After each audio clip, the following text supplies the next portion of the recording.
Labdien! Šodienas stundas temats – lietvārda locījumi. Vispirms atkārtosim. Iepriekšējā stundā mēs iemācījāmies, ka lietvārds var nosaukt dzīvu būtni, priekšmetu, parādību, vielu, stāvokli. Lietvārdus iedala īpašvārdos, kas rakstām ar lielo burtu arī teikumu vidū, un sugas vārdos. Lietvārdiem piemīt dzimte – sieviešu un vīriešu.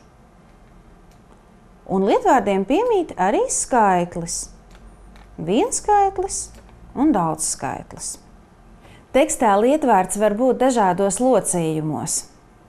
Pie Roberta mājas aug koks. Roberts koku var redzēt pa logu. Kokam ir kupli zari. Koka zaros dzied putni. Robertam patīk rāpties kokā. Mēs tekstā redzam, ka vienam un tam pašam lietvārdam var būt dažāda galotne. Roberts, Roberta, Robertam, koks, koku, kokam, koka. Pavisam lietvārdiem ir 7 locījumi. Katram locījumam ir nosaukums un raksturīgs jautājums. Nominatīvs atbild uz jautājumu kas. Nominatīvs nosauc lietvārdu. Roberts, Anna, dzīve. Vienskaitļu nominatīvs ir lietvārda pamatforma. Ģenitīvs atbild uz jautājumu kā. Kā nav mājās? Roberta nav mājās. Kā soma šī ir? Annas soma. Datīvs atbild uz jautājumu kam. Es rakstu vēstuli Robertam. Pasaki to Annai. Vai tavai dzīvei ir jēga? Akuzatīvs atbild uz jautājumu ko. Ko es satiku? Robertu vai Annu? Par ko mēs runājam? Par dzīvi. Instrumentālis atbild uz jautājumu ar ko. Es runāju ar Robertu un ar Annu. Viņi ir apmierināti ar savu dzīvi. Lokatīvs atbild uz jautājumu kur. Es palūkojos Robertā.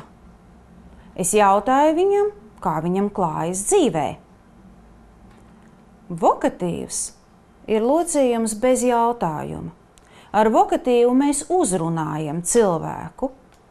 Robert, kā jums klājas? Anna. Šajā tabulā ir redzams, cik dažādas ir locījuma galotnes vienskaitlī un daudzskaitlī.